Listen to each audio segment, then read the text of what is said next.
जोहार सकाल समाचार के आपन को स्वागत। केंद्र सरकार 2024-25 विपणन ऋतु लगी 14टा खरीफ शस्य मानकर सर्वनिम्न सहायक दर एमएसपी के बढ़ईछन।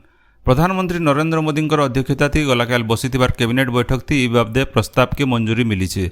सूचना अनुसार साधारण किसम धान रो क्विंटाल पिछा एमएसपी के 117 टंका बढ़ा जाइकरी 2300 टंका करा जाइछे, जेनटा कि 2023-24 मसीहा थी 2183 टंका थिला।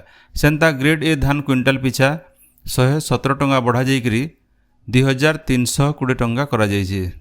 सेंता तैलबीज और दाल क्षेत्र थी एमएसपी थी सबुठानु अतका बढ़ीथिबार देखबार के मिली। राहाड़ी दाल क्विंटाल पिछा 550 टंका बढ़ीकरी 7550 टंका है। 17 नंबर विधानसभा नुआ बाचस्पति आज घोषणा करा। बाचस्पति पद लगी रणपुर विधायिका सुषमा पाढ़ी गलाकेल प्रार्थीपत्र दाखल करथिले। विधानसभा थी बीजेपी आवश्यक संख्यक सदस्य थिबारनु श्रीमती पाढ़ी निर्द्वंद थी निर्वाचित हेबे बोली जना पड़ीछे। इनु जनै दिया जाय पारे जे गलाकेल बीजेपी विधायक दल बैठक थी सर्वसम्मतिक्रमे बाचस्पति पद लगी श्रीमती पाढ़ी को मनोनीत करा जायतिला। श्रीमती पाढ़ी 2004-2009 मसीहा तक बीजेडी बीजेपी मेंट सरकार थी मंत्री थिले। मुख्यमंत्री मोहन चरण माझी राज्यर पूर्णांग बजेट प्रस्तुत करबार आगुनु समाजर भिन्न भिन्न वर्गर प्रतिनिधि मानकर मत मागिछन। आजठानु जुलाई 5 तारिख तक मतामत नियाजिबा बोली सूचना मिली। राज्य आबाकाल आंतर्जातिक योग दिवस पालन कराजिबा। एथिर लगी मुख्य शासन सचिव प्रदीप जेनांकर अध्यक्षता थी लोकसेवा भवन गलाकाल गोटे समीक्षा बैठक हो जाइए। राज्य स्तरीय अंतर्जातीय योग दिवस भुवनेश्वर कलिंग स्टेडियम हेबा। इतार सहित भिन्न भिन्न जिल्लानो योग दिवस पालन कराजिबा।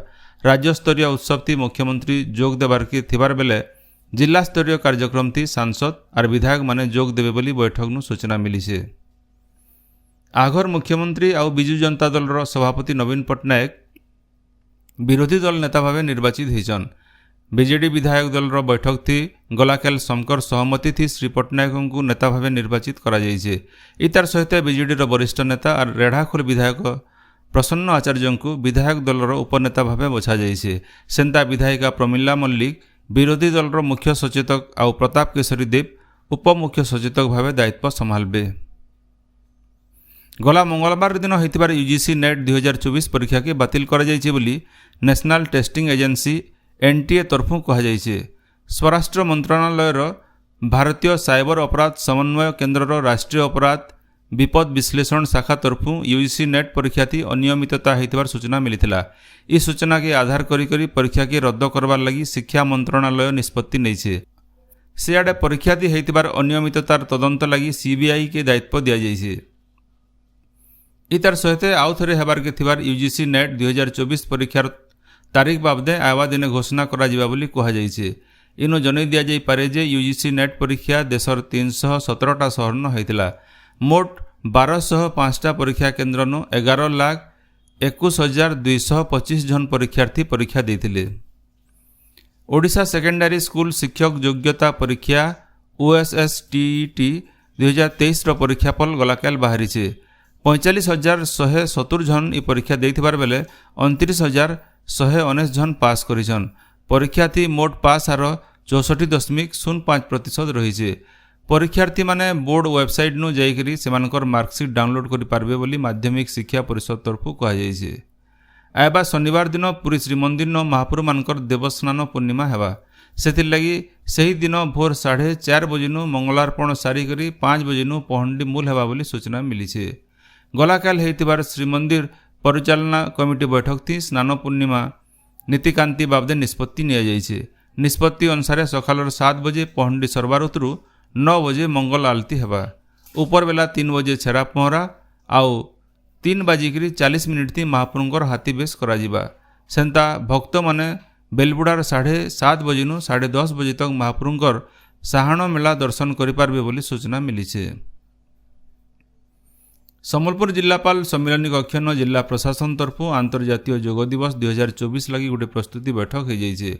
बैठक थी अतिरिक्त जिलापाल सुचारू कुमार बड़ अध्यक्षता करथिले। ई बैठक थी योग दिवस थी सचेतनता और अंशग्रहण इवेंट प्रस्तुति आउ परिचालना बाबदे आलोचना होइतिला। ओडिशा लोकर भावावेग के सम्मान जनकरी ओडिया भाषा साहित्य और संस्कृति विभाग काम करबा बोली विभागीय मंत्री सूर्यवंशी सूरज कहिछन। लोकसेवा भवन होइतबार समीक्षा बैठक थी मंत्री श्री सूरज भिन्न भिन्न सरकारी अनुष्ठान आउ वाणिज्यिक प्रतिष्ठान मानके ओडिया थी नाम फलक लेखा अभियान के तुर्ती करबार लगी अधिकारी मानकु परामर्श देइछन।